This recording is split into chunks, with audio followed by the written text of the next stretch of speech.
Nossa reflexão começa no capítulo 30 e estaremos lendo do versículo 1 até o versículo 13, que nos diz a palavra do Senhor. Vendo, pois, Raquel, que não dava filhos a Jacó, teve Raquel inveja de sua irmã e disse a Jacó: dá-me filhos, senão morro. Então se acendeu a ira de Jacó contra Raquel e disse: estou eu no lugar de Deus, que te impediu o fruto do teu ventre? E ela disse: eis aqui minha serva Bila, entra a ela para que tenha filhos sobre os meus joelhos, e eu assim receba filhos por ela. Assim lhe deu a Bila, sua serva, por mulher, e Jacó entrou a ela. E concebeu Bila e deu a Jacó um filho. Então disse Raquel: julgou-me Deus, e também ouviu a minha voz, e me deu um filho. Por isso chamou seu nome Dan. E Bila, serva de Raquel, concebeu outra vez, e deu a Jacó o segundo filho. Então disse Raquel: com lutas de Deus, tenho lutado com minha irmã, e também venci. E chamou seu nome Naftali.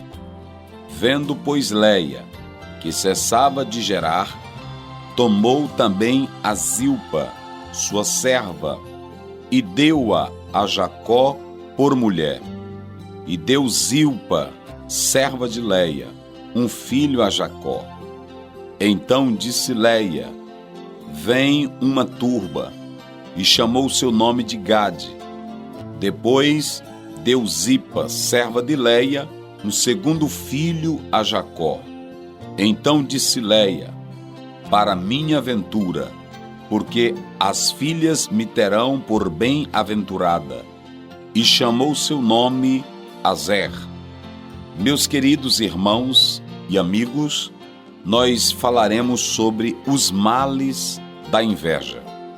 Esse capítulo, tristemente, ele revela diversos problemas domésticos presentes na casa de Jacó.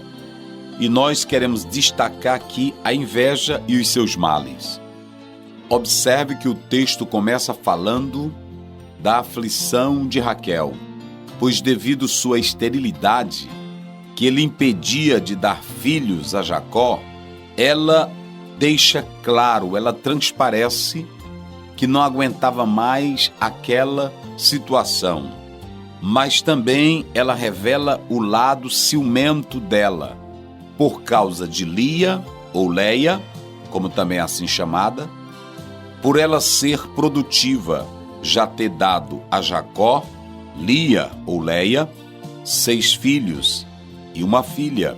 E agora Raquel continuava ainda sem a capacidade de gerar, sem ser mãe. Frente a esse cenário, Raquel se deixa dominar pela inveja.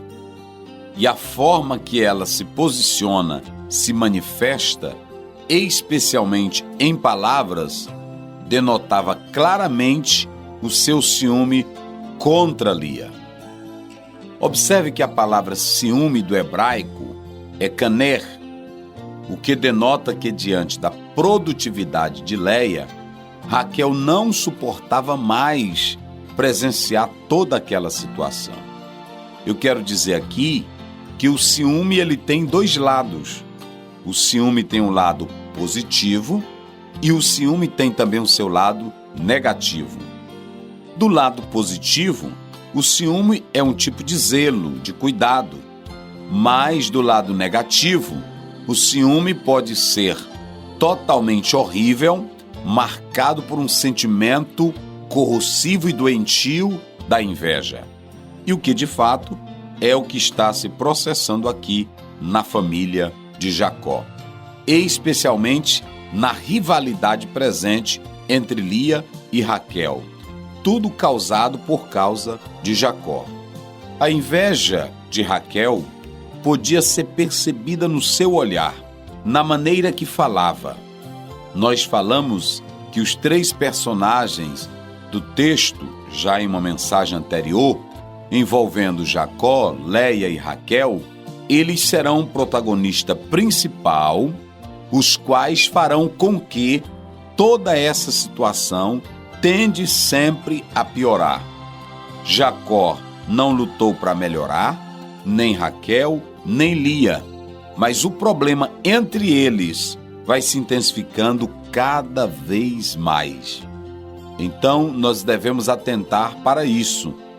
Quanto mais esses conflitos se intensificavam, o lar ia sendo marcado por situações desagradáveis, o que trará inquietação, problemas domésticos, infelicidade e medidas puramente humanas.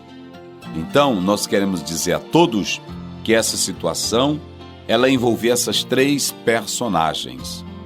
O conteúdo desse primeiro versículo revela o lado grosseiro, triste e doentio de Raquel, incluindo a sua inveja, de modo que ela logo procurará um meio humano para resolver toda aquela situação que ela estava enfrentando.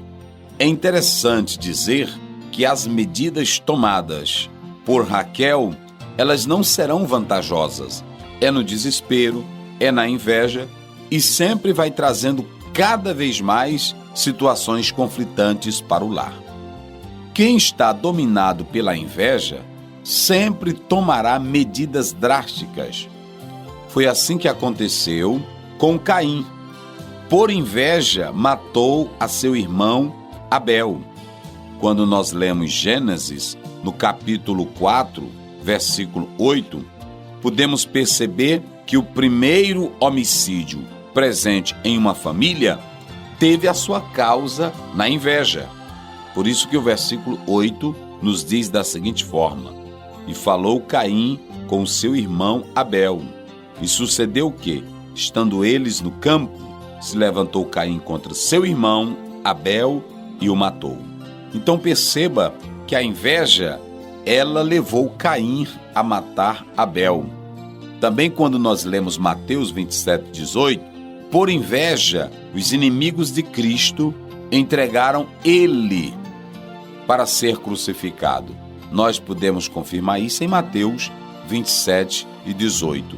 Então, nós quando lemos a palavra do Senhor em Provérbios, no capítulo 14, no versículo 30, está declarado nitidamente que a inveja, ela é algo horrível. Olha o que diz o verso 30.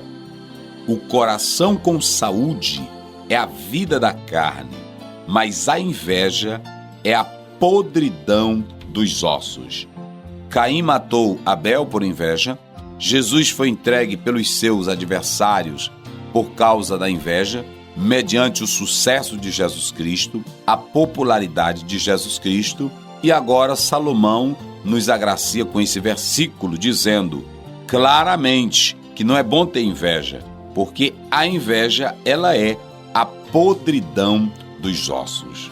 Diante desse cenário e das controvérsias presentes no lar de Jacó, as 2 esposas, irmãs, começaram a viver em rivalidade, as quais entregaram suas servas para darem filhos a Jacó. Raquel entrega Bila para Jacó e Lia, ou Léia, deu a sua serva Zilpa. Nessa triste concorrência para se edificar uma família, as mais grosseiras e tristes consequências foram se tornando cada vez mais presentes no lar de Jacó. As consequências, conforme relatamos acima, é que os filhos que estavam nascendo eram produtos de uma certa rivalidade, de modo que as 2 esposas tinham lá seus interesses e estavam com os seus corações marcados pela infidelidade. Então, meus queridos, que nós possamos fugir da inveja e quando contemplarmos o crescimento de alguém, glorifiquemos a Deus e coloquemos nele a nossa esperança, pois no momento certo ele há de nos honrar. E Deus nos abençoe para sempre. Amém.